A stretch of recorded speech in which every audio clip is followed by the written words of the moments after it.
কেউ কথা রাখেনি। সুনীল গঙ্গোপাধ্যায়। কেউ কথা রাখেনি।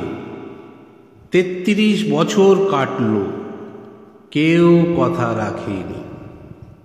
ছেলেবেলায় এক গোষ্ঠমী তার আগমনী গান হঠাৎ থামিয়ে বলেছিল, শুক্লা দ্বাদশীর দিন অন্তরাটুকু শুনিয়ে যাবে। তারপর কত চন্দ্রভোগ অমাবস্যা চলে গেল, কিন্তু সেই গোষ্ঠমী আর এলো না। ২৫ বছর প্রতীক্ষায় আছি। মামাবাড়ির মাঝি নাদের আলী বলেছিল, বড় হও দাদা ঠাকুর, তোমাকে আমি ৩ প্রহরের বিল দেখাতে নিয়ে যাব। সেখানে পদ্ম ফুলের মাথায় সাপ আর ভ্রমর খেলা করে। নাদের আলী, আমি আর কত বড় হব?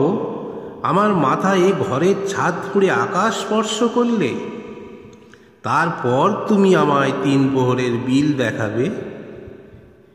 একটাও রয়েল গুলি কিনতে পারিনি কখনো। লাঠি লজেন্স দেখিয়ে দেখিয়ে চুষেছে লস্কর বাড়ির ছেলেরা। ভিখারির মতন চৌধুরীদের গেটে দাঁড়িয়ে দেখেছি ভিতরে রাস উৎসব। অবিরল রঙের ধারার মধ্যে সুবর্ণ কঙ্কন পরা ফর্সা রমণীরা কত রকম আমোদে হেসেছে। আমার দিকে তারা ফিরেও চায়নি।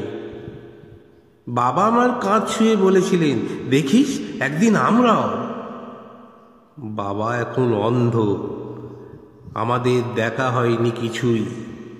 সেই রয়্যালগুলি, সেই লাঠি লজেন্স, সেই রাস উৎসব আমায় কেউ ফিরিয়ে দেবে না। বুকের মধ্যে সুগন্ধি রুমাল রেখে বরুণা বলেছিল, যেদিন আমায় সত্যিকারের ভালোবাসবে সেদিন আমার বুকেও এরকম আতরের গন্ধ হবে। ভালোবাসার জন্য আমি হাতের মুঠোয় প্রাণ নিয়েছি। দুরন্ত ষাঁড়ের চোখে বেঁধেছি লাল কাপড়। বিশ্ব সংসার তন্ন তন্ন করে খুঁজে এনেছি ১০৮টা নীল পদ্ম। তবু কথা রাখেনি বরুণা। এখন তার বুকে শুধুই মাংসের গন্ধ। এখনো সে যে কোনো নারী। কেউ কথা রাখেনি। ৩৩ বছর কাটল, কেউ কথা রাখে না, কেউ কথা রাখে না।